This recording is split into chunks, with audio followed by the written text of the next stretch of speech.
Shalom peuple de Dieu, soyez bénis de partout où vous nous suivez. Par la grâce du Seigneur et les bontés de Dieu, nous voulons développer un sujet très important intitulé « De plaire à Dieu ». Nous sommes dans les livres des Juges, chapitre 13, verset 1er. L'Écriture déclare ce qui suit. « Les enfants d'Israël firent encore ce qui déplaît à l'Éternel. Et l'Éternel les livra entre les mains des Philistins pendant 40 ans. » Ici, je crois que l'Écriture est très facile à comprendre. L'écrivain identifie les peuples qui avaient mal agi contre l'Éternel. Ce n'est pas un peuple païen comme nous, mais c'est un peuple que l'Éternel lui-même s'était choisi. Israël de Dieu, une nation sainte que Dieu avait bénie, une nation que Dieu avait délivrée de la servitude d'une durée de 430 ans. Dieu s'est manifesté au milieu de ce peuple par des signes, des prodiges que nous connaissons tous pendant 40 ans. Les bien-aimés dans le Seigneur, ils ont rêvé de ces grands moments où ils devraient posséder la terre promise, qui est Canaan. Canaan, c'est aussi le symbole de la bénédiction de Dieu, de l'éternité, de tout ce que nous attendons du Seigneur. Ils ont possédé Canaan, mais les Saintes Écritures nous révèlent quelque chose de très important, disant que les peuples de Dieu, cette nation sainte, avaient commis des actes que le Seigneur Dieu n'avait pas appréciés. Ils ont abandonné les commandements du Seigneur. Le peuple de Dieu avait abandonné les sentiers de la justice. Les Israélites avaient ignoré les règles que le Seigneur leur avait imposées. Et nous constatons ici qu'il ne s'agit pas d'un démon, du diable, mais il s'agit de Dieu leur Père, leur protecteur, leur bouclier, qui les avait livrés entre les mains des Philistins pour une période de 40 ans, après les avoir délivrés de l'Égypte, où le Seigneur leur avait dit, les Égyptiens que vous voyez aujourd'hui, vous ne le verrez plus jamais. Et Israël a cru que le fait de ne plus jamais revoir les Égyptiens, puisque c'est ce que le Seigneur Dieu avait prononcé, et qu'ils pouvaient se méconduire, et qu'ils pouvaient s'égarer et abandonner la loi de Dieu. C'est souvent ce qui arrive au sein de l'Église. De nos jours, les faux docteurs, les enseignants cupides remplis d'avarice, font croire aux gens que le diable a une force qui peut impacter négativement la vie d'un enfant de Dieu ou la vie de l'Église sans l'accord de Dieu. Ce qui est faux. Ce qui ne cadre pas avec ce que nous lisons dans la Bible. Ici, la Bible dit que Dieu les livra entre les mains des Philistins. Dieu lui-même, le Père de son peuple, le géniteur de la vie, le Père du salut, Il a pris Israël qu'il a sauvé des mains de Pharaon, de ses oppresseurs, et Dieu livre encore Israël entre les mains de Philistins. Dieu crée une adversité contre son peuple. La sécurité d'un enfant de Dieu, ou la sécurité, la paix et la stabilité de l'Église se trouvent dans la parole de Dieu. Ces Philistins étaient toujours proches d'Israël. Ces Philistins connaissaient que les Hébreux habitaient à Canaan. Mais ils n'avaient jamais pensé à attaquer Israël. Et ils n'avaient jamais eu une mainmise sur le peuple du Seigneur. Mais c'est lorsqu'Israël a péché, a fait ce que le Seigneur n'avait pas apprécié, que Israël s'est retrouvé sous l'emprise des Philistins. C'est vrai. La Bible dit que nul n'ignore les desseins de l'ennemi. C'est vrai que l'ennemi agit dans nos familles respectives. Dans le milieu où nous vivons, l'ennemi rôde tout autour de nous comme un lion cherchant qui le veut dévorer. Mais l'Église ne dépend pas du diable. L'Église est soumise à la puissance du Saint-Esprit. Et l'Église a été dotée d'une puissance surnaturelle qui est au-dessus de la force de l'ennemi. Puisque lorsque nous lisons dans Ephésiens 6, la Bible dit qu'au reste, fortifiez-vous dans le Seigneur par sa force toute puissante.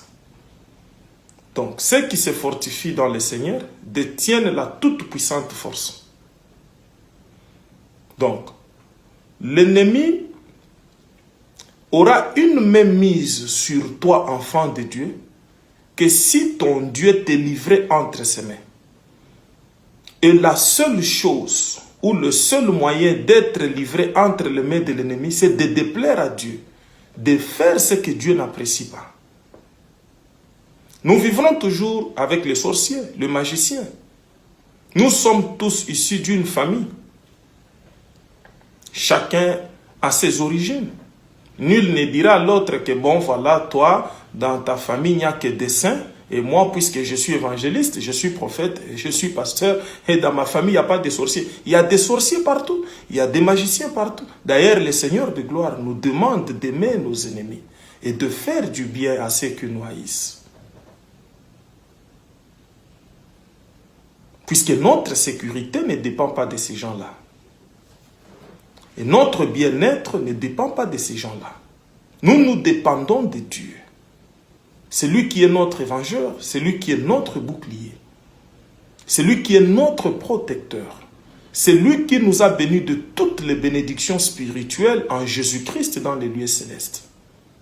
Et lorsque nous offensons à Dieu, lorsque nous nous égarons de sa parole, de ses commandements, c'est fort possible que le Seigneur de gloire puisse nous livrer entre les mains de nos ennemis. L'ennemi peut être une maladie, une vie de dénuement, un esprit de blocage, de mari de nuit, de femme de nuit. Dieu peut te livrer entre les mains d'un ennemi pour te faire réfléchir et te faire parvenir à la raison.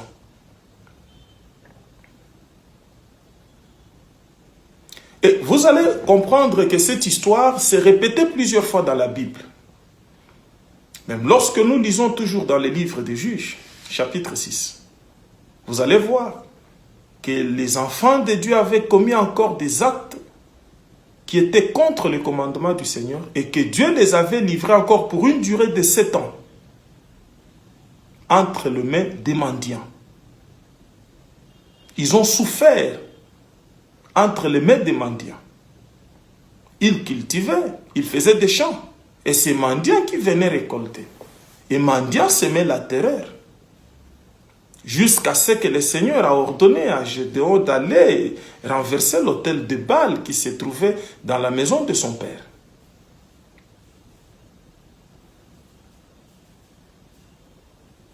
Donc le vrai problème n'était pas mendiant, mais le vrai problème était la présence de Baal dans la maison de Gédéon, dans la maison du père de Gédéon. Le vrai problème était l'égarement d'Israël qui avait fait en sorte qu'Israël ne puisse pas voir le miracle que leur père avait vécu. Aujourd'hui, l'Église est incapable de voir la manifestation de la puissance du Saint-Esprit comme ce fit avec l'Église primitive. Seulement puisqu'il y a la désobéissance, nous nous concentrons beaucoup plus sur l'ennemi. Nous nous concentrons beaucoup plus sur l'ennemi. Les diables, qu'est-ce qu'il fait? Qui a la sorcellerie? Qui m'envoûte? Qui me combat? Mais nous ne cherchons pas à connaître quelle est la volonté de Dieu pour nous. Or, l'apôtre Paul dit, si Dieu est pour nous, qui sera contre nous? Et vous êtes sans ignorer que dans le psaume, il a été dit que peut me faire un homme?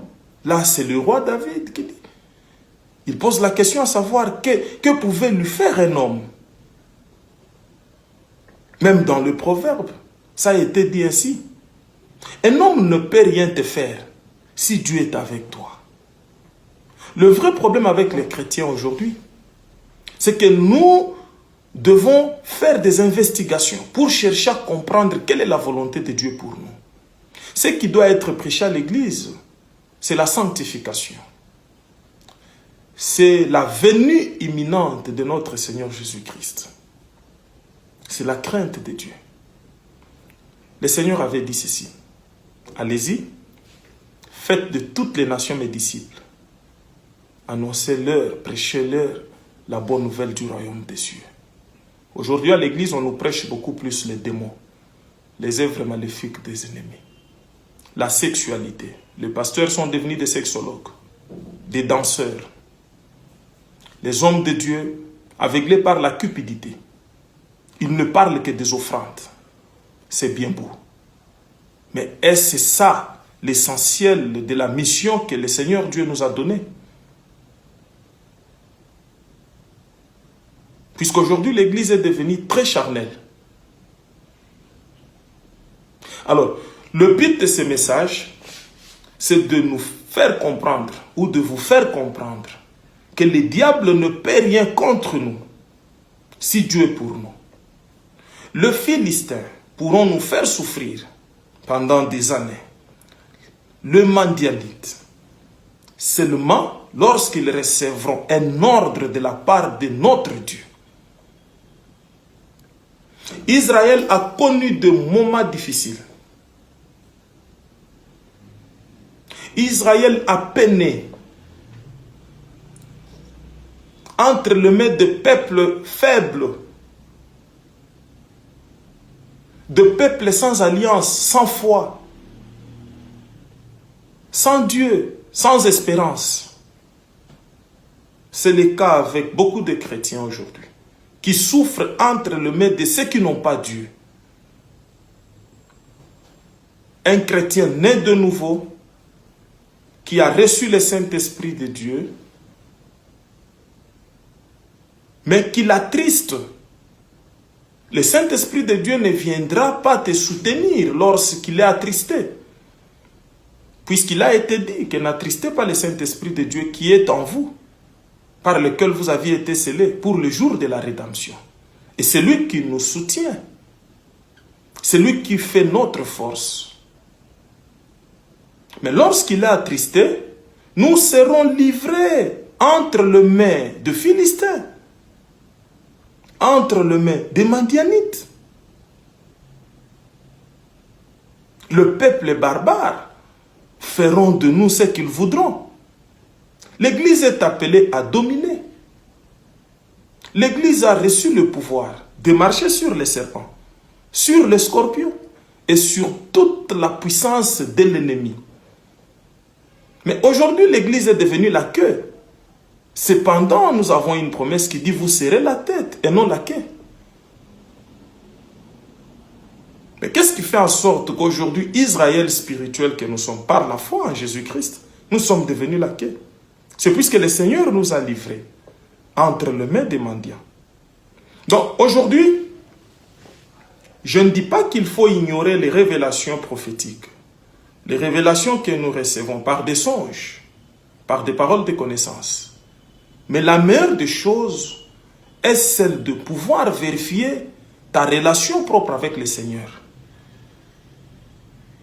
Puisqu'il dira qu'une chose qu'arrive sans que le Seigneur Dieu l'ait ordonné. Il est celui qui a dit, j'ordonnerai à la bénédiction d'être avec toi. Et la bénédiction sera avec toi. David d'ailleurs dit que le Seigneur remplit sa coupe en face de ses ennemis, elle déborde. Et qui est cette personne-là qui pourra étendre sa main pour dire que bon voilà, David, ne bois pas de ce que le Seigneur a mis dans ta coupe. Si le Seigneur remplit ta coupe, personne ne pourra te toucher. Si le Seigneur ordonne à ce que la bénédiction soit avec toi, personne ne pourra l'empêcher. Mais le vrai problème, c'est de plaire à Dieu. C'est de veiller au commandement du Seigneur. L'Église de Dieu. Débarrassons-nous des futilités. Cultivons l'amour. Aujourd'hui, l'Église est remplie de haine.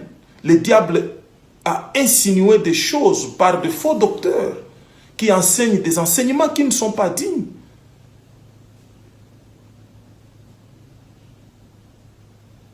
Aujourd'hui, la foi n'est pas prêchée.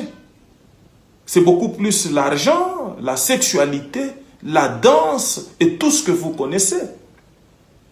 Mais la croix de Jésus n'est pas prêchée.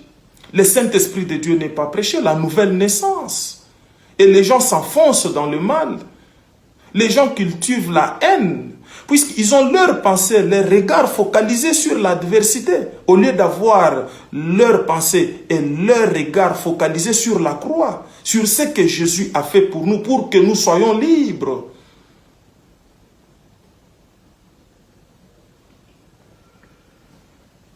Christ nous a déjà donné la victoire. Mais si nous ne possédons pas cette victoire-là, c'est-à-dire que nous ne sommes pas en communion avec lui. Et la seule chose qui peut nous mettre en désaccord avec le Seigneur, c'est la désobéissance à sa parole. Les enfants d'Israël firent ce qui est mal aux yeux de l'Éternel. Et l'Éternel les livra entre les mains de Philistins pendant 40 ans. Aujourd'hui, tu souffres, pas puisque les sorciers de ta famille sont plus forts que toi. Aujourd'hui, tu souffres, pas puisque le sang de Jésus est incapable de te sauver, ni parce que l'esprit de grâce, l'esprit de foi, l'esprit d'amour, l'esprit de l'alliance éternelle, l'esprit de conseil qui est en toi est faible. Mais tu souffres aujourd'hui parce que c'est l'Éternel lui-même qui t'a livré. Et ce que tu dois faire, mon frère, ma soeur, bien-aimé dans le Seigneur, c'est de te repentir. C'est de comprendre que tu dois renouer ta relation avec le Seigneur. Voilà ce que le Seigneur attend de nous. Il est hors de question d'accuser les sorciers, d'accuser les magiciens, de courir derrière des faux prophètes. Cherchons à être en communion avec le Seigneur. Et si Dieu est pour nous, personne ne sera contre nous. Celui qui est notre rémunérateur, celui qui est notre bouclier, celui qui est notre vengeur. Il dit à Abraham, Abraham mon serviteur, ne crains point, je suis ton bouclier. Voilà l'exhortation d'aujourd'hui. Que le Saint-Esprit de Dieu touche nos cœurs. Que le Saint-Esprit de Dieu renouvelle notre intelligence. Pour que nous puissions comprendre quelle est la volonté de Dieu pour nous. La volonté de Dieu pour nous n'est pas d'engager des faux combats. Mais la volonté de Dieu pour nous est que nous puissions nous soumettre à sa volonté. Et lui qui vit en nous, qui est plus grand que celui qui est dans le monde, il pourra assurer notre protection. il fera en sorte que nous puissions jouir de toutes ces bénédictions qu'il nous a données. Puisque Canaan appartenait à Israël. C'est une bénédiction, c'est une promesse que Dieu avait accomplie pour son peuple. Et le Philistin ne pouvait rien. Mais le Philistin, ils ont eu une mémise lorsque Dieu lui-même s'était décidé de livrer son peuple à cause de la désobéissance. Aujourd'hui, l'Église, nous possédons toutes les bénédictions de Dieu. Et le diable ne peut rien contre nous. Seulement si nous désobéissons à Dieu. Que le Seigneur de gloire vous bénisse et qu'il bénisse sa parole. Ciao.